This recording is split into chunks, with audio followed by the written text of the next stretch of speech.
राधा माधवा जय कुंज बिहारी जय राधा माधवा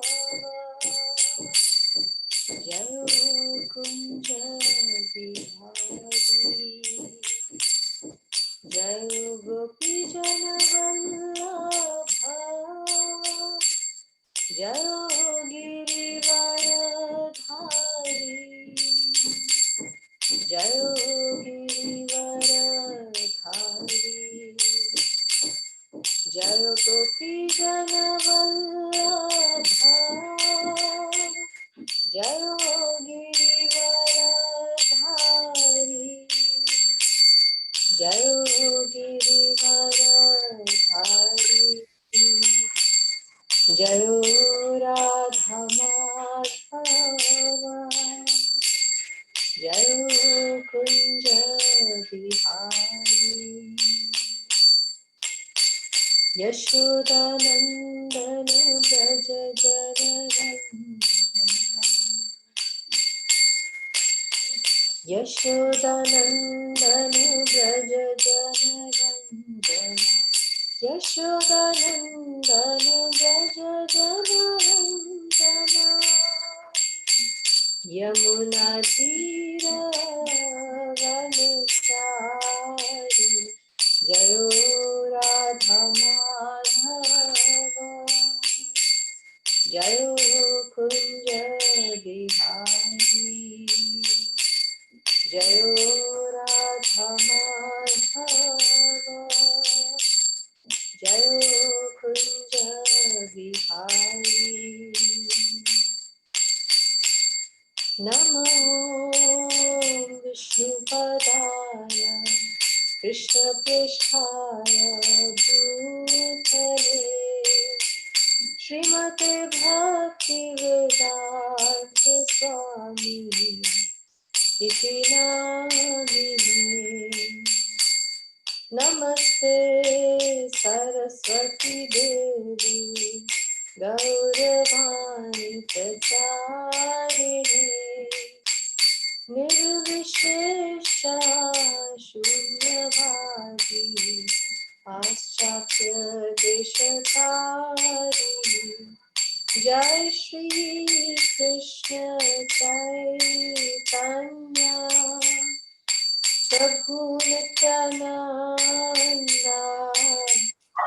श्री अद्वैत गदाधर श्रीवासादि गौरवृंद हरे कृष्णा कृष्ण कृष्ण हरे हरे हरे राम राम राम हरे हरे हरे कृष्णा कृष्ण कृष्ण हरे हरे हरे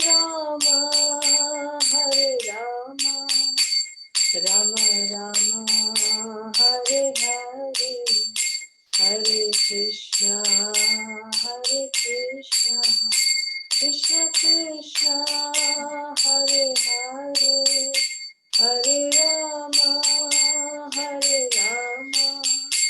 राम राम हरे हरे जय सच्चिदानंद जय सच्चिदानंद गौर हरि जय राधा श्याम सुंदर राधे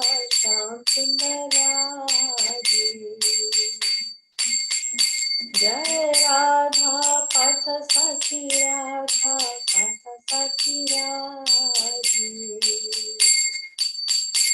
जय गिरि गोवर्धन जय गिरि गोवर्धन जय जगन्नाथ जय बलदेव जय सुभद्रा जय Sudarshan Jai Sita Ram Lakshmana Hanuman.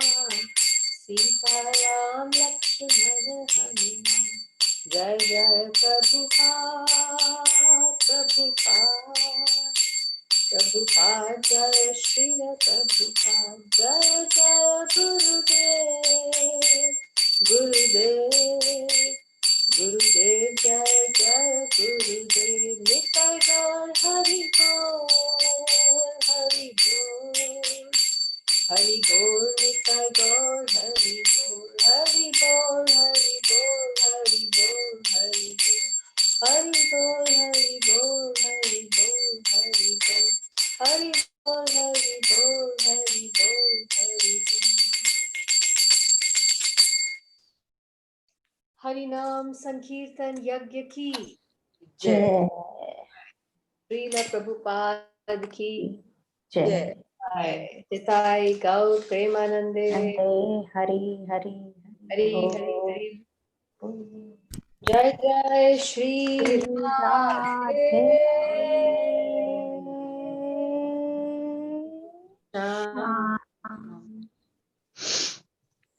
So welcome everyone to Srimad Bhagavad Gita class.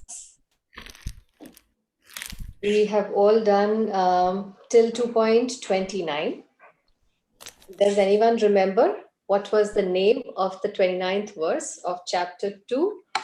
Amazing. Yes, it's called an amazing verse. So I'll just do a quick recap because it is such an amazing verse. So if you see the verse, it says the word Ascharya is used in 3 places: Ascharyavat Pashyati, Ascharyavat Vadati, and Ascharyavat Shrinoti.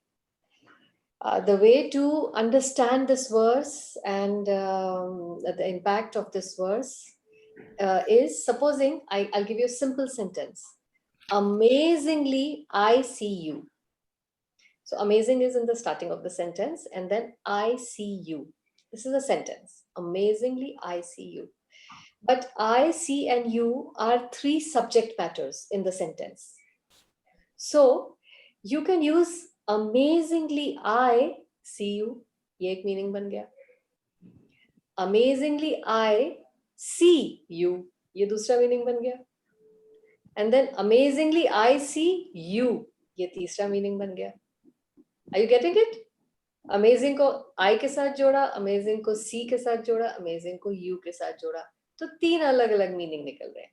So Srila Vishwanath Chakravarti Thakur has added these 2 meanings to it. Prabhupada has given one. Amazingly, I see you. Srila Vishwanath Chakravarti Thakur has also added amazingly, see, amazingly, you. Similarly, amazing, some people are amazing. Amazing, some people see the soul as amazing. And some people see the power to recognize that the soul and the body are different is amazing. These are the 3 different meanings that can come out of this verse. That the people, those people who can recognize the difference between soul and body are amazing, or the whole idea of a soul is amazing, and the power to see the soul is amazing. Shrinoti. Shrinoti is the power to see the soul. But whichever way you may see, you may look at it, the conclusion of this verse is it's not easy. Even though everybody says, हाँ हम आत्मा है, शरीर तो मिट्टी है, फिर भी ये realization केवल एक तरह से ही आती है. How?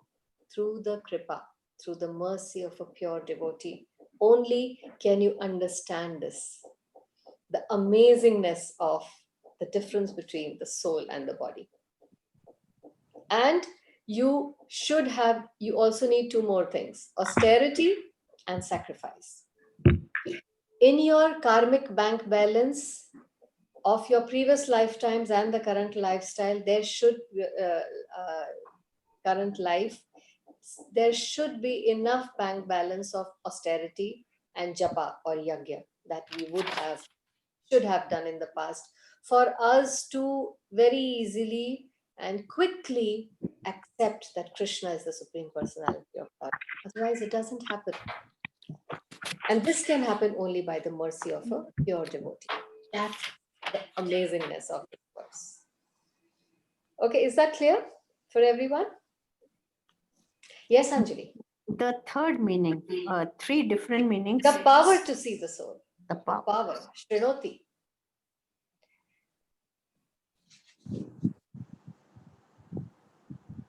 Ashcharyavach Shrinoti. So, 2.30. Let's go on to the next verse. After this, what does Krishna say? Monica, are you there?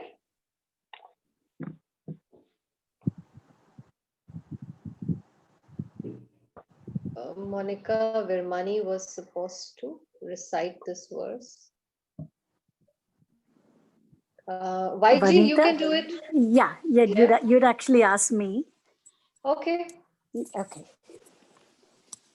Dehi nityam avadyoham dehe sarvasya bharata tasmat sarvani bhutani na tvam shoshitum arhasi. O descendant of Bharata, he who dwells in the body can never be slain. Therefore, you need not grieve for any living being. There. Just with half a shlok, Krishna has summarized the entire summary study of the science of the soul. He has concluded it for Arjun in this verse. O descendant of Bharat, he who dwells in the body cannot be slain. Simple. Therefore, why are you grieving for anybody at all? You do not need to grieve for any living being, since the soul cannot be slain. Period. So, all these doubts and lamentations that you are giving me about death, and death, everything is revolving around Arjun grieving about death. He can see death in future, right, of his family members. He's grieving about that. And here Krishna says, what are you grieving about? The soul doesn't die. So the Lord concludes this chapter of instruction on the spirit soul. In describing the immortal soul in various ways, he establishes that the soul is immortal, body is temporary. Therefore, Arjuna as a Kshatriya should not abandon his duty out of fear that his grandfather and teacher Bhishma and Drona will die. On the authority of Sri Krishna, one has to believe that there is a soul different from the material body. Not that there is no such thing as a soul, or that living symptoms develop at a certain stage of material maturity resulting from the interaction of chemicals. No, our body is not born out of a chemical combination, but it is born out of the presence of the spirit soul. And though the soul is immortal, violence is not encouraged. That's not what he is saying. But at the same time of war, it is not discouraged when there is actual need for it. That need must be justified in terms of the sanction of the Lord and not capriciously. That's why the Kshatriya race has been made and war is inevitable, because you need to resort to violence to punish the unjust. So violence is not promoted here. However, this is a fact that the soul cannot be killed. But you cannot misuse this fact to kill without discrimination. That's the conclusion that he is giving. And the next 8 verses from 31 to 38, now Krishna is going to continue his attempt to convince Arjun to fight. But up till now, he was giving a higher knowledge. He was talking about the science of the soul. He was talking through Buddhi Yoga, about Buddhi Yoga. Now he's going to talk to him about fruitive activities, karma kand, and religious duty. Because Arjuna is still not convinced after having given him the higher understanding. Arjuna is not convinced. So Krishna is now going to come to his level of understanding. Of course, Arjun is just play acting. He is a very, very advanced and pure devotee of the Lord. and there's no way that he could be at the level of a Kanishta Adhikari or a neophyte devotee. However, for the benefit of all of us, he's asking these questions. So Krishna is now going to present to him one by one. He's going to refute or dislodge his arguments based on Karma Kand, which all of us understand very well. The fruitive activities. Krishna presents Arjun with the argument that dutiful fighting will actually lead to enjoyment, because that is one of his 5 reasons for not to fight. That how will I enjoy? And now Krishna is going to prove to him scientifically that how by killing only there is enjoyment, at least for him as a Kshatriya. And he will not have enjoyment in not killing. So let's read the 31st verse. YG?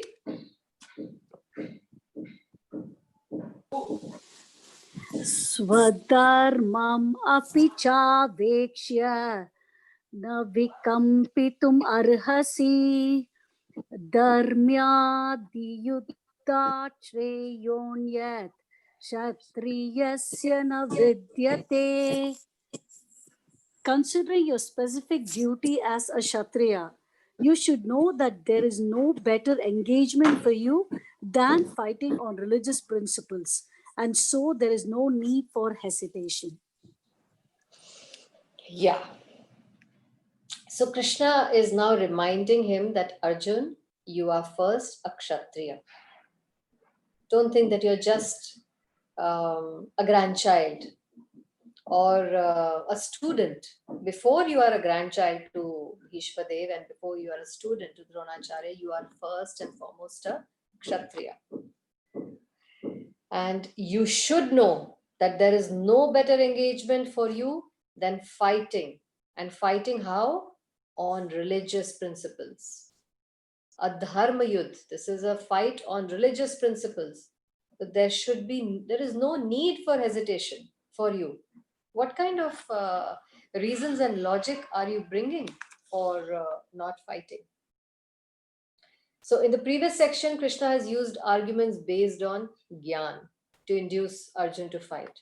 But now he will use less elevated principles, that promise some material reward to a person. He's going to now talk about those things. So it is a little long purport, and there's a very nice verse given in the purport. So we'll just quickly go through it. Out of the 4 orders of social administration, which are the 4 orders? Brahman, Kshatriya, Vaishya, Shudra. And this is the order also. Number 1, number 2, number 3, number 4. The second order for the matter of good administration is called Kshatriya. And Prabhupada has also given the Sandhi Viched of the word Kshatriya. Kshat means hurt. हम कहते हैं ना क्षति पहुंचाना किसी को. That Kshati word comes from this Kshat. One who gives protection from harm is called a Kshatriya. Trayate means to give protection. Trayate also means to deliver. Like we had discussed in the word mantra. Man trayate iti mantra. Man ko jo trayate, jo deliver kare, that's a mantra. Similarly, kshat trayate. Hurt se, injury se, attack se, jo deliver kare, jo protect kare is a kshatriya. So this is the life and soul of a kshatriya. First, a kshatriya has to think of his duty as a kshatriya before he thinks that he's a husband or a father or a son or a student. So the Kshatriyas are trained for killing in the forest. Kshatriyas would go into the forest and they would challenge a tiger face to face and fight with the tiger with the sword. Otherwise, where else will they get this practice? No? They cannot practice on each other to kill each other. So how did they get battle ready? That's why this sport of hunting was introduced, which today is being misused. Today, all cowardly people are going and hunting animals. No way are they Kshatriyas. They cannot protect anyone. But only as a sport, they have started copying this sport of hunting animals. But originally, it was meant for Kshatriyas. because they were even ready to lay down their lives for in the battlefield. So when the tiger was killed, it would be offered the royal order of cremation. This system has been followed even up to the present day by the Kshatriya kings of Jaipur state. The Kshatriyas are specially trained for challenging and killing, because religious violence is sometimes a necessary factor. Originally, all the kings were actually Raj Rishis. They were ruling the kingdom according to the tenets of religion, on authoritative basis, on the basis of dharma and shastra. And they would see to it that throughout their kingdom, dharma is being followed, dharma is being implemented, and there are no policies or traditions that are being followed against the tenets of dharma. And whoever did not follow it, the kshatriya, it was the duty of the kshatriya to punish him, either by death sentence or by any other kind of imprisonment or punishment. So it was necessary for them to kill in order to establish proper spiritual consciousness throughout the kingdom. Therefore, Kshatriyas never meant for accepting directly the order of sannyas or renunciation. Non-violence in politics may be a diplomacy, as was followed in our country. The Bhagavad Gita was used to follow non-violence to free the country. It's a contradiction. The Bhagavad Gita is being spoken on the battlefield, but the principles of Bhagavad Gita were being used as non-violence to free the country from the Britishers. But it is never a factor or a principle. In the religious law books, it is stated, Ahveshu mitho anyoyam jugam santo mahikshitaha yuddhamanaha param shaktya swargam yanti aparan mukte yagneshu pashavo brahman hanyante satatam dvija samskritaha kila mantrascha te api swargam avapnuvam. Translation: in the battlefield, a king or a kshatriya, while fighting another king who is envious of him, is eligible for achieving the heavenly planets after death. As the Brahmins also attain the heavenly planets by sacrificing animals in the sacrificial fire. Therefore, killing on the battlefield on religious principles and killing animals in the sacrificial fire are not at all considered to be acts of violence, because everyone is benefited by the religious principles involved. The animal sacrificed gets a human life immediately without undergoing the gradual evolutionary process of 84 lakh species from one form to another. And the kshatriyas that are killed on the battlefield also attain the heavenly planets, as do the Brahmins who attain them by offering sacrifice. So if each order, Brahman, just does his duty of a Brahmin properly, he is eligible to gain liberation. That's the crux of this verse. So just see what a systematic and scientific system Krishna had made by dividing the society into these four orders: Brahman, Kshatriya, Vaishya, Shudra. Even if you are just following your duty in whichever category or caste you have taken birth, if you just follow the principles of that caste, that section of society that you have taken birth in, simply by following the rules and regulations as per dharma and executing your duties as a Brahmin or a Kshatriya or a Vaishya or a Shudra, you will slowly get liberated.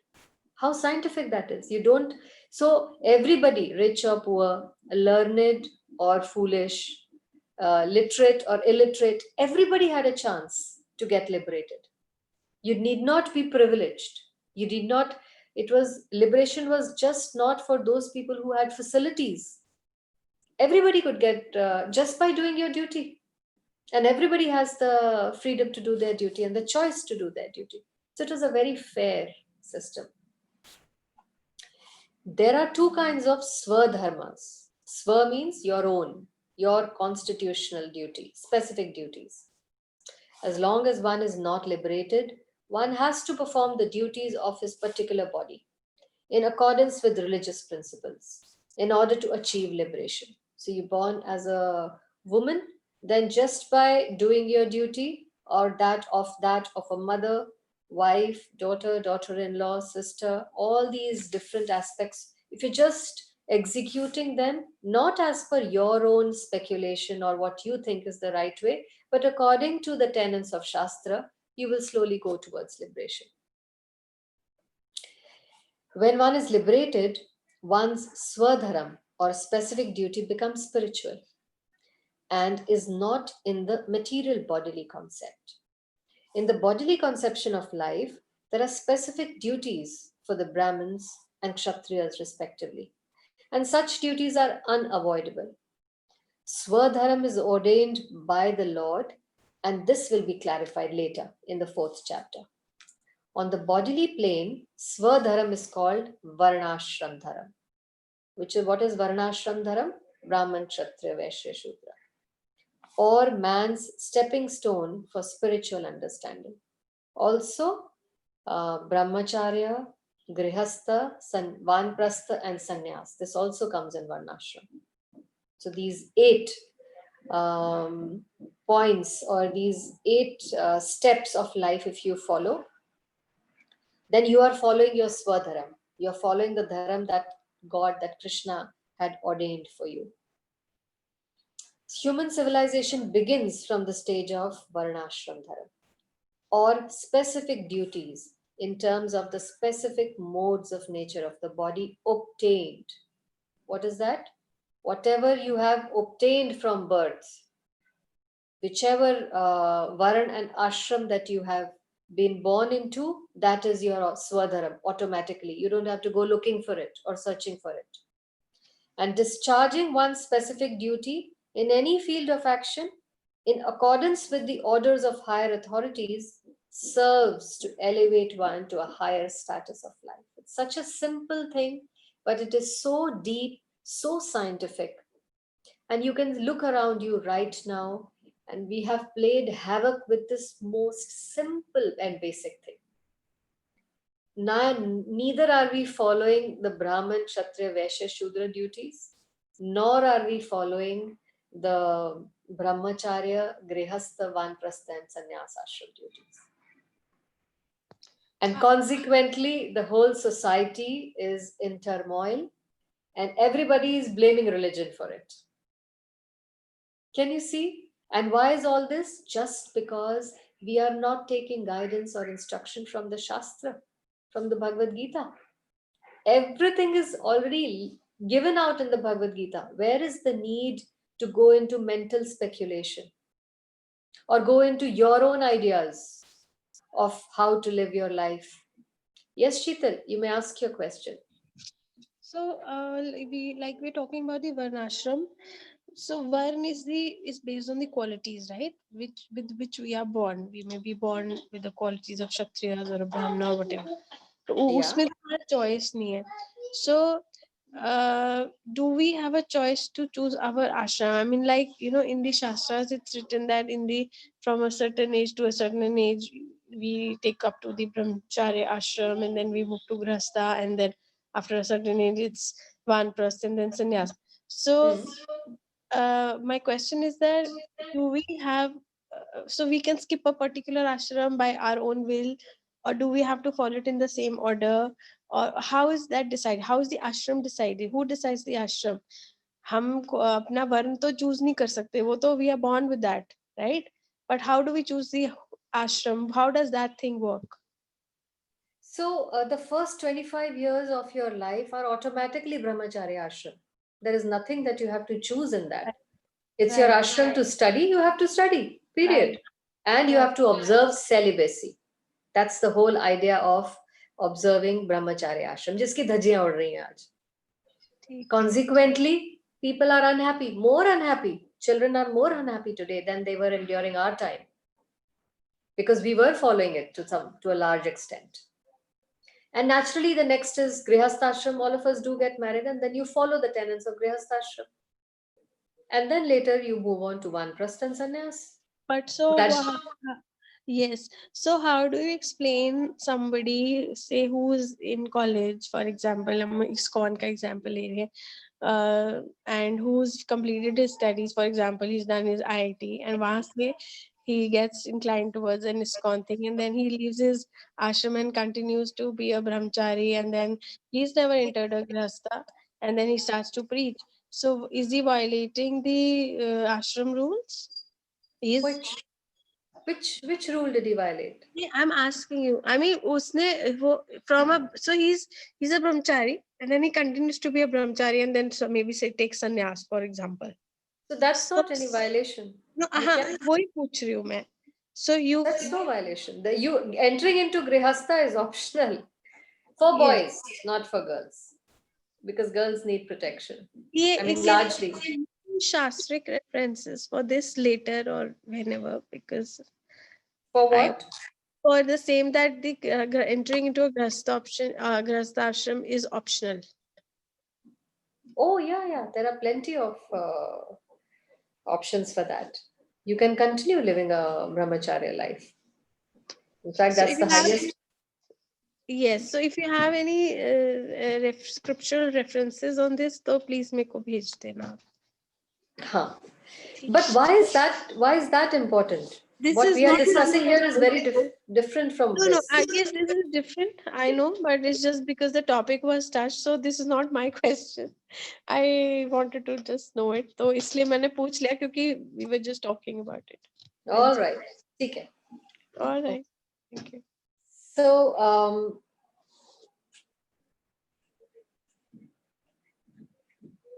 as long as one is not liberated, one has to perform the duties of his particular body according to the religious principles in order to achieve liberation. This is a very important point. Just by following your duties as a human being, you can achieve liberation. Did anyone tell us that? We were always made to believe that we have to hang upside down in a cave to achieve liberation. Starve yourself and do all kinds of gymnastics, and then only you can become liberated. Okay, let's move on to verse number 32. YG, I don't think Monica has joined today, has she? One question.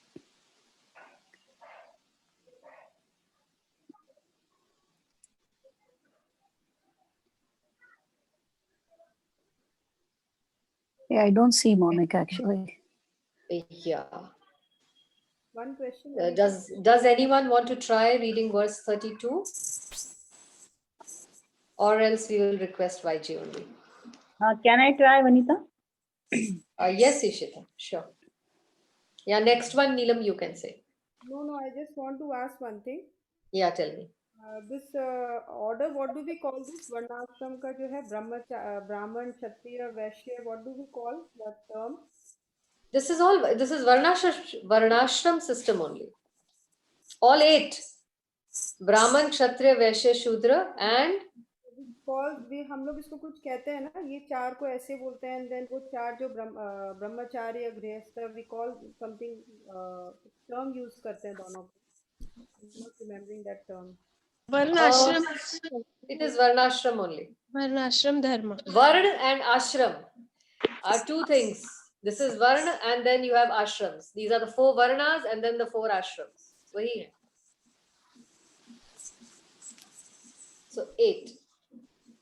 All right, Ishita.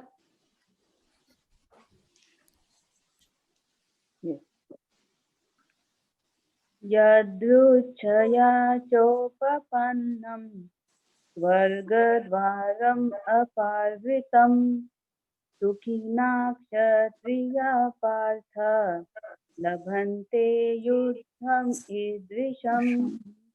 O Partha, happy are the Kshatriyas to whom such fighting opportunities come unsought, opening for them the doors of the heavenly planet. Yeah. So look how Krishna is trying to encourage him. He's trying to tell him that you are completely blind to this special opportunity that has come your way as a Kshatriya to do a Dharam Yudh. Don't you know that you will get liberated just by doing this Dharam Yudh? And you are lamenting and falling into all kinds of material attachments that mera iska kya hoga, mere unka kya hoga. You know, he's saying that you're opening the doors of the heavenly planets. This fight itself is going to open the doors of the heavens for you. As the supreme teacher of the world, Lord Krishna condemns the attitude of Arjuna, who said, I do not find any good in this fighting. It will cause perpetual habitation in hell. Such statements by Arjun were due to ignorance only. He wanted to become non-violent in the discharge of his specific duty. And for a Kshatriya to be on the battlefield and to become non-violent is a philosophy of fools. In the Parashar Smriti, or the religious codes made by Parashar Muni, who is the great sage and father of Vyasadeva. Vyasadeva has written this Bhagavad Gita and Srimad Bhagavatam. And we are talking about the father of Vyasadeva, from whom Vyasadeva himself learned. What is he saying? Kshatriyo hi prajarakshan, shastra panihi pradandayan, mrijyate parasainyadi kshitim dharmena palayet. The Kshatriya's duty is to protect the citizens from all kinds of difficulties, and for that reason he has to apply violence in suitable cases for law and order. Therefore, he has to conquer the soldiers of inimical kings, and thus with religious principles he should rule over the world. Considering all aspects, Arjun had no reason to refrain from fighting. If he should conquer his enemies, he would enjoy the kingdom. And if he should die in the battle, he will enjoy heaven, whose doors are wide open. So fighting would be to his benefit in either case. I mean, what are you even lamenting about?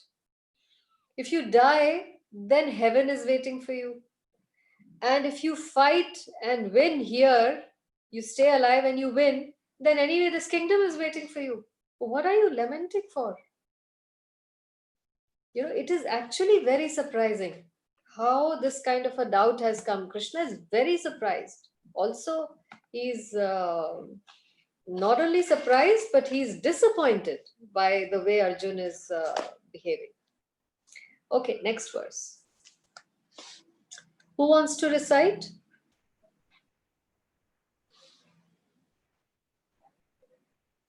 I can try. Yeah, okay. अथ चेत् त्वम् इमं धर्म्यं सङ्ग्रामं न करिष्यसि तथा स्वधर्मं कीर्तिं च हित्वा पापम् अवाप्स्यसि. However, you do not perform your religious duty of fighting, then you will certainly incur sins for neglecting your duties and thus lose your reputation as a fighter. There. Krishna has said it plain, blunt, on his face. You are talking about Arjun's argument is that he will incur sin. And in this verse, Krishna is proving to him just the opposite. If you don't fight, you will incur sin. Arjun was a famous fighter and he attained fame by fighting many great demigods, including even Lord Shiva. He fought. And after fighting and defeating Lord Shiva in the dress of a hunter, Lord Shiva had met him in the guise of a hunter. He didn't know that he was Lord Shiva at that time, and he fought him. He challenged him and fought him and won. Arjun pleased the Lord and received as a reward a weapon called Pashupatastra. This astra was given by Lord Shiva himself because he was pleased by being defeated by Arjun. So खुश होकर उन्होंने इसको पशुपात अस्त्र दिया. Everyone knew that he was a great warrior. Even Dronacharya gave him benedictions and awarded him the special weapon by which he could kill even his own teacher. So Dronacharya was so impressed and so fond of his skills that he gave him the weapon to kill his own self. That with this you can kill me. Imagine, with so much of blessings and so much of facility and so many weapons lying with him, he is deciding not to fight. That's the greatest sin. That applies to all of us. God has given us so many skills, so many opportunities, and yet we neglect them and we keep lamenting and crying. That how I didn't get this and I didn't get that, and you fail, you neglect to do your duty with all the facilities that have been given to you. Surely we are going to incur sinful reactions for that. So he was credited with so many military certificates from many authorities, including his adoptive father Indra, because he was Indraputra. But if he abandoned the battle, not only would he neglect his specific duty as a Kshatriya, but he would lose all his fame and good name, and thus prepare his royal road to hell.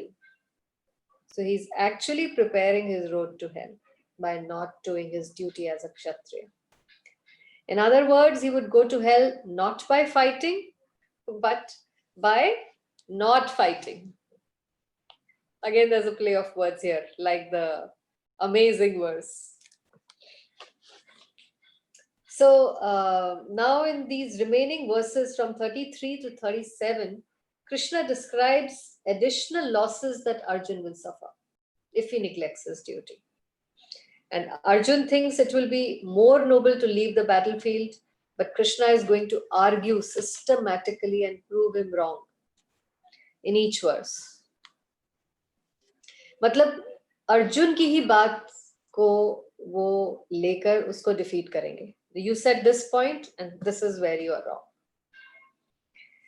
So verse number 34. Meena?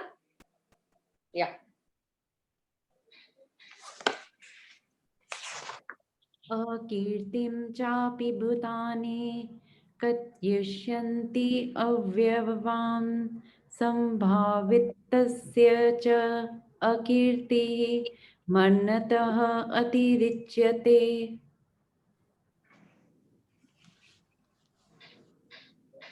Translation.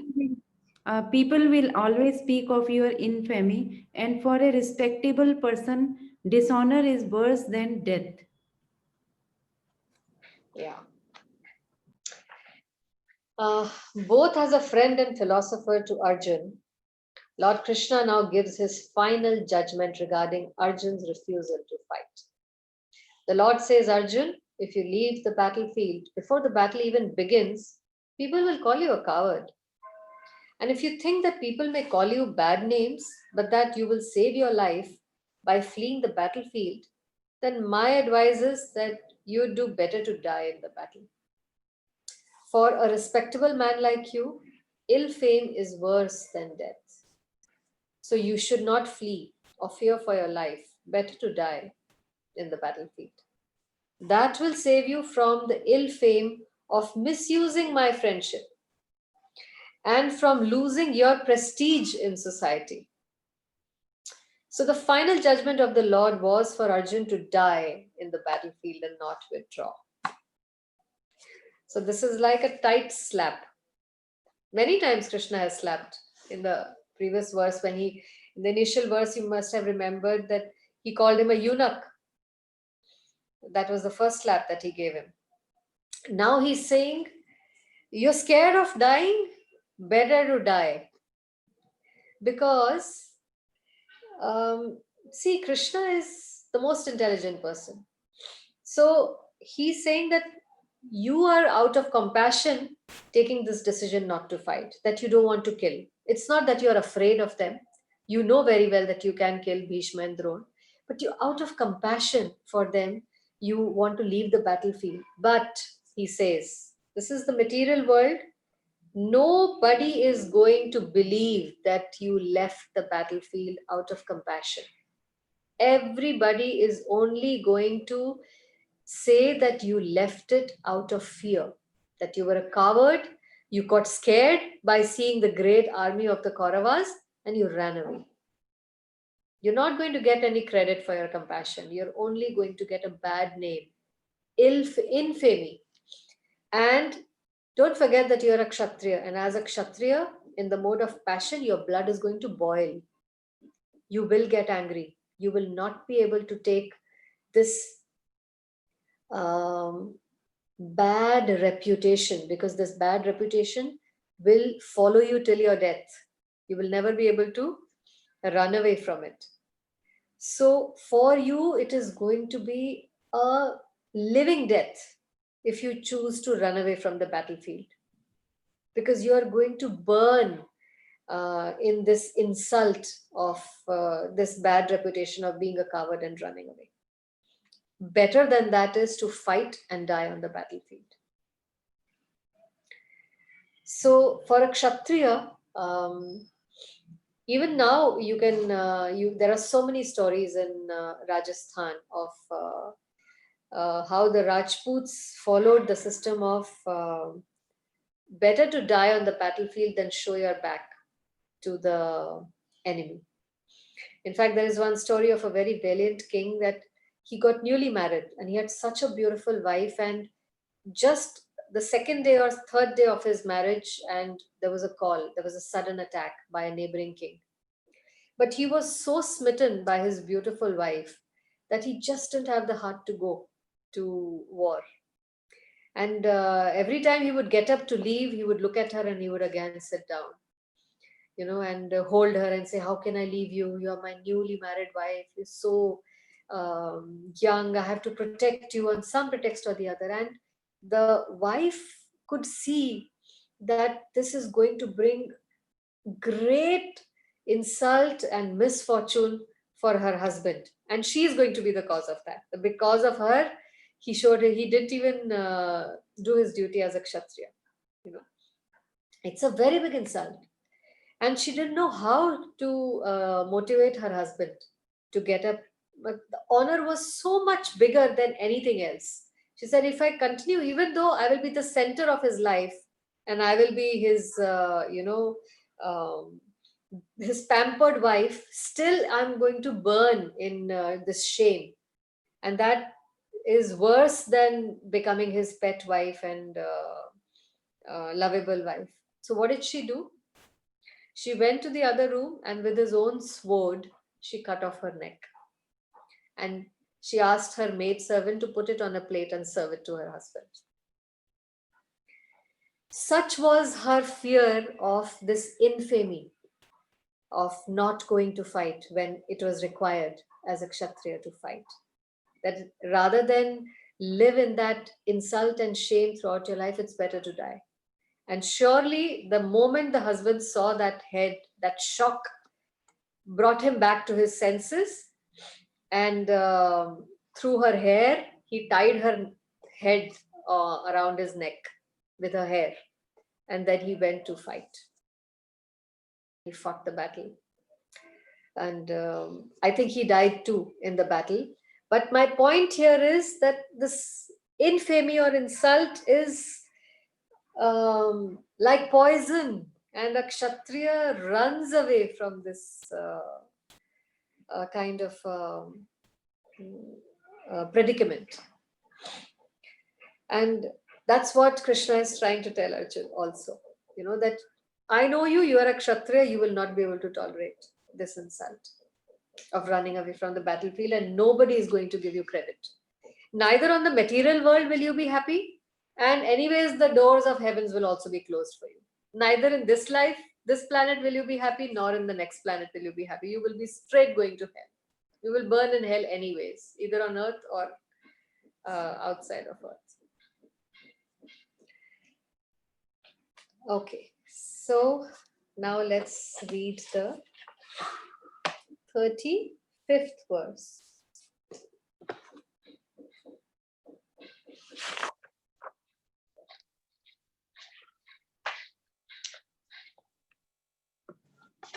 It's nice that here, both as a friend and a philosopher, Krishna is trying to explain to him. Who wants to read verse 35? Vaiji? Sorry, did sure. anybody raise something? No. Okay. Yes. Bhayad ranat uparatam mansyante tvam maharataha yesham chatvam bahumato bhutva yasyasi laghavam. The great generals who have highly esteemed your name and fame will think that you've left the battlefield out of fear only, and thus they will consider you insignificant. Yeah. So Lord Krishna continued to give his verdict to Arjun. Do not think that the great generals like Duryodhan, Karan, and the other contemporaries will think that you've left the battlefield out of compassion for your brothers and grandfather. They will think that you have left out of fear for your life, which means you're a coward. And thus their high estimation of your personality will go to hell. So this decision of yours is actually a gateway to hell. Guaranteed. Free ticket to hell. This is what he's trying to tell him. Contrary to all your... because loss for a Kshatriya, loss of his reputation and other people's respect for him is more painful than the arrows of the enemies. More painful than the death of his own grandfather. Even the pain of the death of killing, even the pain of killing your own grandfather in whose lap you have played, and the pain of killing your own favorite teacher, that pain will be less compared to the pain of this shame that will come to you. This is what Krishna is trying to tell him. Twice he is telling him this. Okay, next one. Does anyone want to read? 34 I had to tell. Shweta, do you want to try? Which one? This one, 36? Uh-huh. Okay, I prepared 34. I'm so sorry. I that's just okay. crossed that. Okay. Avascha vadanscha bahut vadishyanti tvahitaha nindan I don't know nindas It's right. Nindantas. nindantas tva samarthyam tato dukhantaram nukim. Yeah. Translation. Your enemies will describe you in many unkind words and scorn your ability. What could be more painful for you? You can read the purport also. Lord Krishna was astonished in the beginning as Arjun's uncalled for plea for compassion, and he described his compassion as befitting for non-Aryan and befitting the non-Aryans. Now, in so many words, he has proved his statements against Arjuna's so-called compassion. Yeah. So you must be remembering that he, in the previous verses, he calls him Anarya Justam. That you're talking like, and you're not talking like a descendant of the Aryan dynasty. You're not even fit to be called. Just see how much he is reprimanding him. Krishna, left, right, and center. You're not fit to be called an Aryan, not fit to be called a man. You're a eunuch. Now he's saying you're not fit to be called a Kshatriya. From any angle you see, your decisions, your logic is all wrong. What is the only truth? Do your duty. You have been born in this planet Earth. We have not come to planet Earth for masti and maja, to have fun. That's not why we have come here. This is the prime mistake that 99.99% people are making. They feel privileged that we are here to enjoy. Give me my enjoyment. Give me my privileges. All of us demand our enjoyment. I need to have this. I need to have a good husband. I deserve a good wife. I deserve good children. I deserve money. I deserve a good life, comforts. I deserve all the amenities. I deserve, job opportunities. I deserve a good retirement. I deserve. I need these things. And see, he got it, so I should get it too. This is how we are leading our lives. But we are not even looking at the Varna and Ashram. Neither are we thinking about whether we are executing our duties according to the Varna and Ashram. And consequently, we are taking all wrong and whimsical decisions. We are not taking guided, informed decisions based on authority. And who is suffering in the end? The soul himself, the Jiva himself is suffering. There's nobody else to blame. Okay. And so this is 36. Now in the 37th verse, Krishna gives his final verdict. Can I read? Yes, Anu. Okay. And uske baad Meena aap. ठीक है? I think you raised it. Hare Krishna. Hato va prapsyasi swargam jitva va bhoksyase mahim tasmadushtuttishta kaunteya yuddhaya krata nischayah. O son of Kunti, either you will be killed on the battlefield and attain the heavenly planets, or you will conquer and enjoy the earthly kingdom. Therefore, get up with determination and fight. So the key word here is uttishta. Finally, Krishna is even giving him his final order. Get up. Uttishta means get up. Because the last verse that we saw was that Arjun put his Gandiv down and he sat down on the chariot. Baith gaya. Because his legs were trembling so much that he could not even stand. So he's sitting all this while that Krishna is speaking to him. And now finally, after all this dialogue and all these arguments and counter arguments, finally now Krishna is done with giving him, rejecting and proving all his statements as false and saying, get up now. Kaunteya, yuddhaya krit nishchayat. Yuddha karo nishchay ke saath, with determination. Get up with determination and fight. Uttishta. Please read the purport. Even though there was no certainty of victory for Arjuna's side, he still had to fight. For even being killed there, he could be elevated into the heavenly planets. Yes. So Arjun had concluded that fighting will bring him not enjoyment but misery. This was his own, Arjun's conclusion. But Krishna has defeated that point here. Winning the battle, Arjun thought, will cause the death of his dear loved ones. And losing will mean that his own death. But Krishna's words have reversed his plans completely. He says that if you are killed on the battlefield, you will go to heaven. And if you win, you will enjoy the earthly kingdom. Now, because there is no loss in either event, he's telling him, get up. Get up and fight. I think I've answered all your questions. There's nothing left for you but to do your duty as a Kshatriya. So his arguments are actually meant to inspire Arjun to fight. He's trying to motivate him. He's trying to spark his Kshatriya blood, to get up and fight.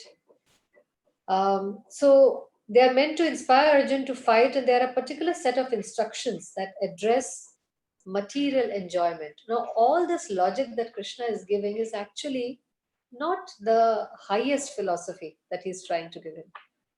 Because heavenly planets are not the ultimate destination. Yet he's telling him about the heavenly planets, because this is something that is a immediate gain and that can motivate him to get up and fight.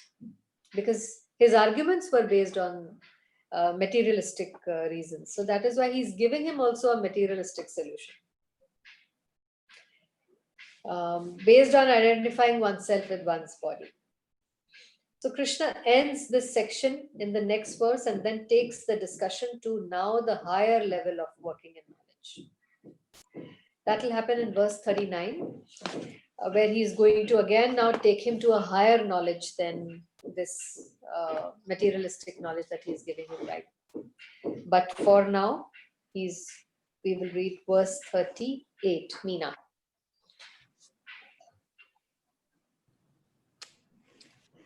Sukh dukhe same kritva.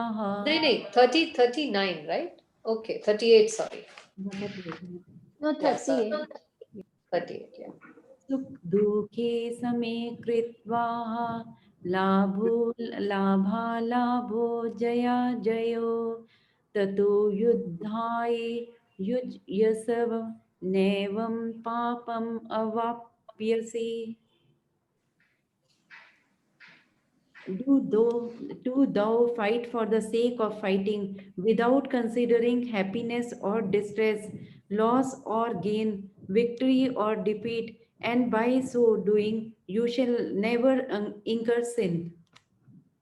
This is the secret, actually. This applies not only to Arjun, but to all of us who have been given a body and are on this planet Earth. Live and do your duty without considering happiness or distress, loss or gain, victory or defeat. Kar sakenge? For every action that we do, we look at loss and gain. We look at victory and defeat. When we look at happiness and distress. And what is Krishna saying? Just do your duty without considering these. और इसका advantage क्या होगा? By so doing, you shall never incur sin. So your sinful bank account will always be 0, 0. This is the secret. Meena, would you like to read the purport? Lord Krishna now directly says that Arjuna should fight for the sake of fighting because he desires the battle. There is no consideration of happiness or distress, profit or gain, victory or defeat in the activities of Krishna consciousness. That everything should be performed for the sake of Krishna is transcendental consciousness. So there is no reaction to material activities. He who acts for his own sense gratification, either in goodness or in passion, is subject to the reaction, good or bad. But he who has completely surrendered himself in the activities of Krishna consciousness is no longer obliged to anyone, nor is he a debtor to anyone. As one is the ordinary course of activities, it is said. आगे पढ़ो. हाँ.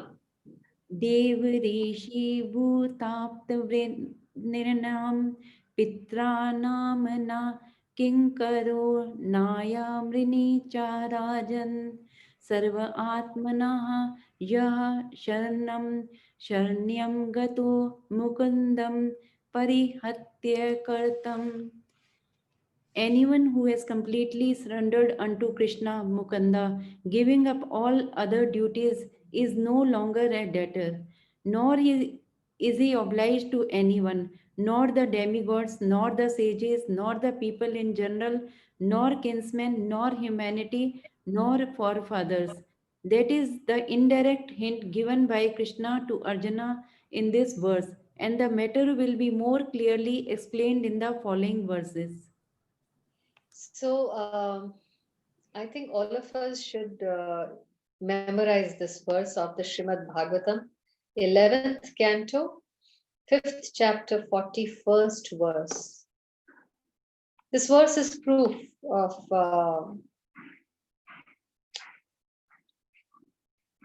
I think to some extent it answers your question,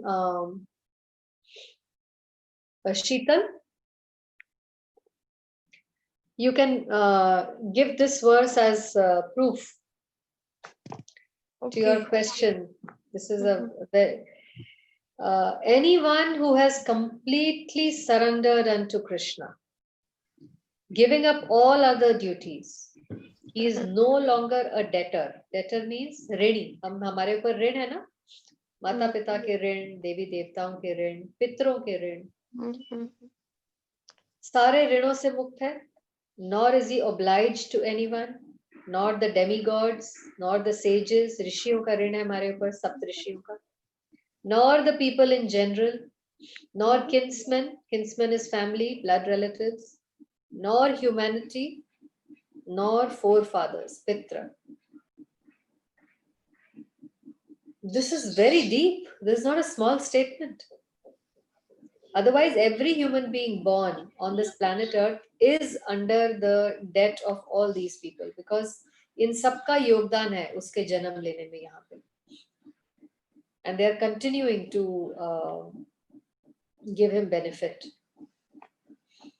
But one who surrenders to Krishna immediately becomes free from all of these rins.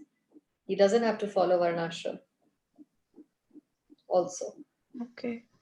And that is the indirect hint given by Krishna to Arjuna in this verse. But provided you have surrendered to Krishna, not that, yeah, I love Krishna, I like Krishna very much, I have a picture of Krishna in my office, in my house, so I'm free. No, that's not what they mean. It means following Krishna's instructions, following all his instructions as given in the Bhagavad Gita. That is the meaning of surrendered unto Krishna Mukunda, giving up all other duties. He, such a person, is then under no debt. Neither does he have to do any duty and follow any varna or follow any ashram. But are we following the Varnashram Dharma because we are not Krishna consciousness? मतलब उसका क्या उससे direct link है क्या?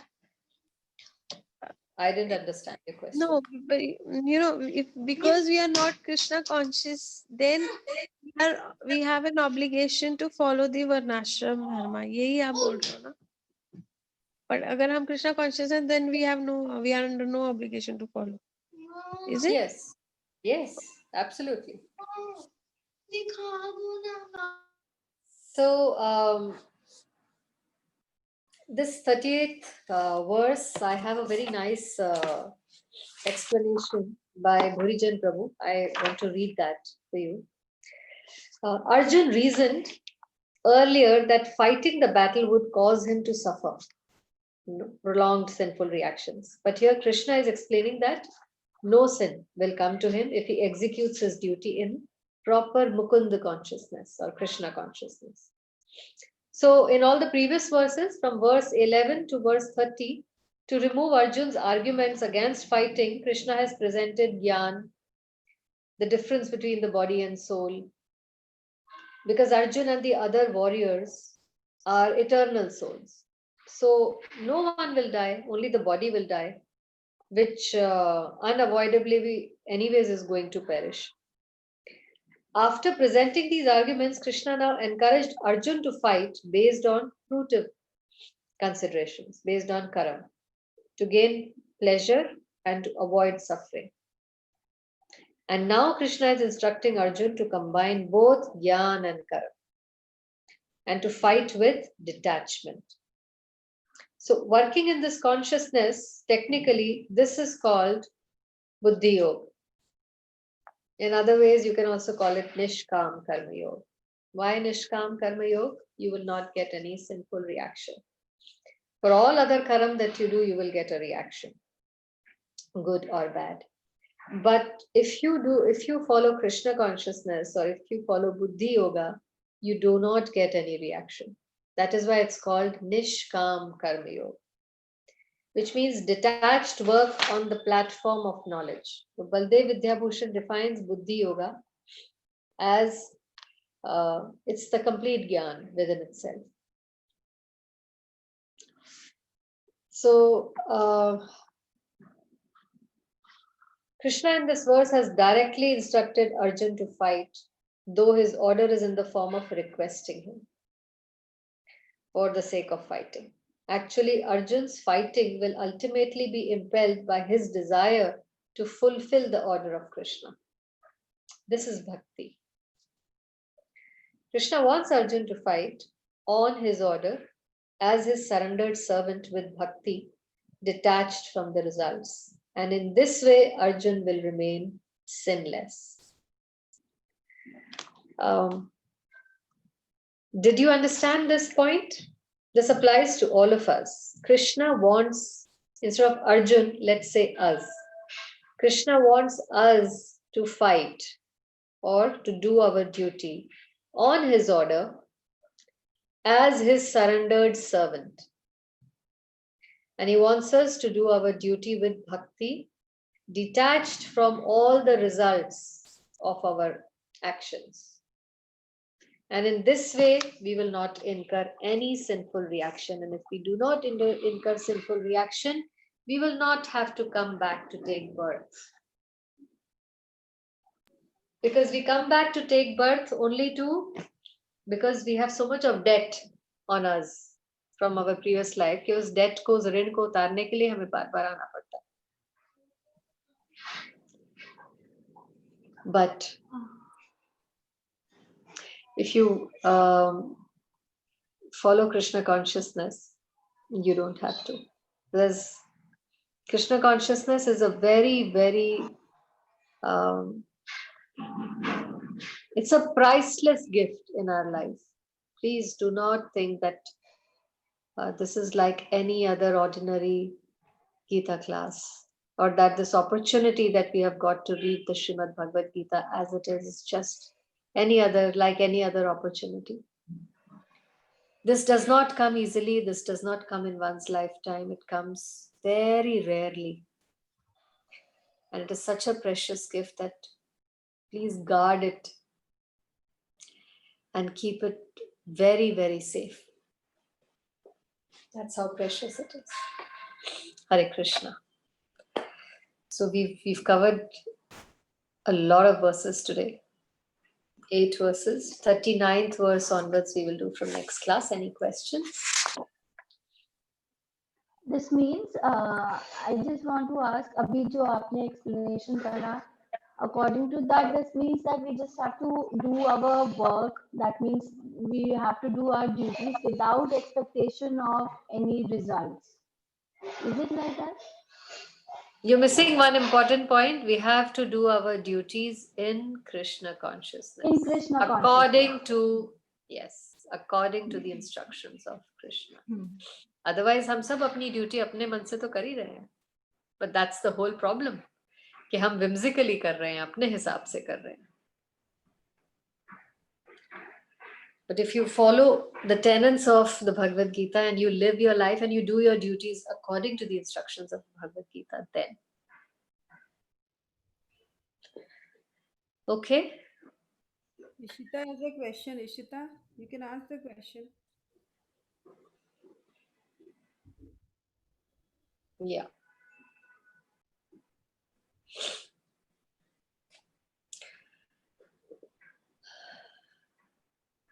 Does anyone have any realizations, any comments, anything that they want to share?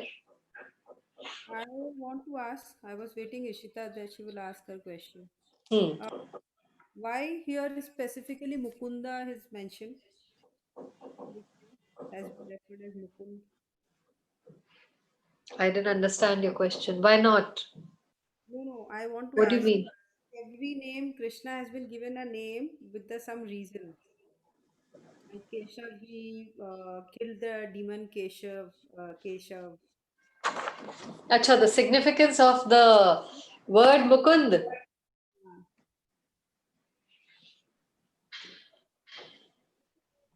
I'll have to check the meaning. I don't know. Maybe if we go to the purport of Bhagavatam 11.5.41, maybe there it may be explained. And the one you read just now, can you just post it on the group? So we'll just Sure. Jan Prabhu ka jo hai, purport. Yes, sure, definitely. Mukund. Yeah. So, ऐसा होता है ना, हंसना, smile, something like that, वसन. so I'm presuming that everybody's understood everything and there are no questions. And with that, we will come to closing prayers. Vaishali, Hare Krishna. Hari Bol. Haven't seen you in a while. Can we have your video? And would you like to say closing prayers after me? Sure. Okay. Hari Bol. ठीक हो? Well, All right. Ekam Shastram, Ekam Shastram, Devaki Putra Geetam, Devaki Putra Geetam, Eko Devo, Eko Devo, Devaki Putra Eva, Devaki Putra Eva, Eko Mantras, Eko Mantras, Tasya Namani Yani, Tasya Namani Yani, Karmapi Ekam, Karmapi Ekam, Tasya Devasya Seva, Tasya Devasya Seva, Tvameva Mata Cha Pita Tvameva, Tvameva Mata Cha Pita Tvameva, Tvameva Bandhushcha Sakha Tvameva, Tvameva Bandhuscha Sakha Tvameva, Tvameva Vidya Dravinam Tvameva, Tvameva Vidya Dravinam Tvameva, Tvameva Sarvam Mama Deva Deva, Tvameva Sarvam Mama Deva Deva, Krishnaya Vasudevaya,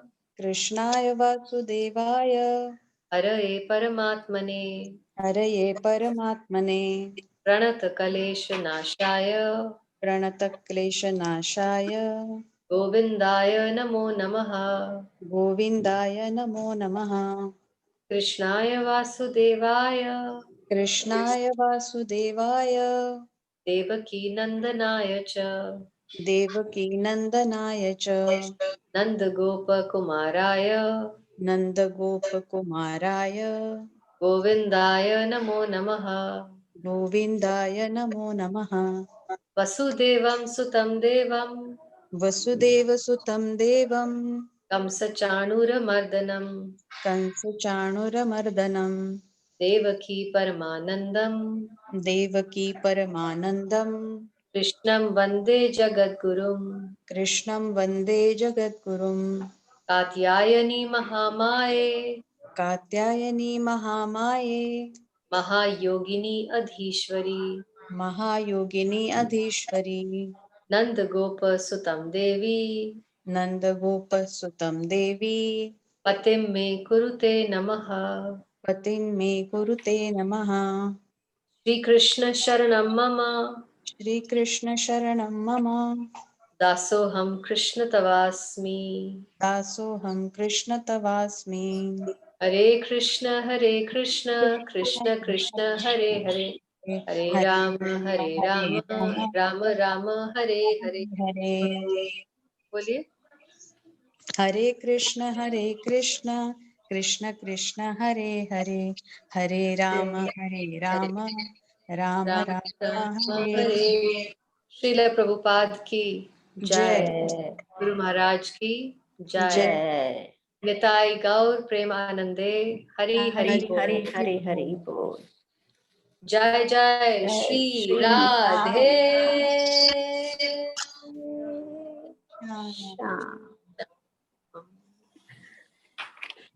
So thank you everyone for joining. I hope the class was easy for all of you and comfortable. And our journey so far till 2.38 has been okay. Yes. Does anyone want to share any feedback, realizations, or any comments, any objections?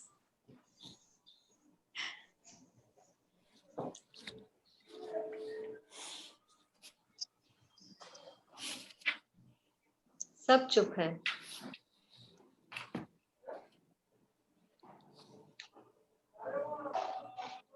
All good. All good? You can talk, mention about Gita Jayanti. Yeah. So this is the month in which this Srimad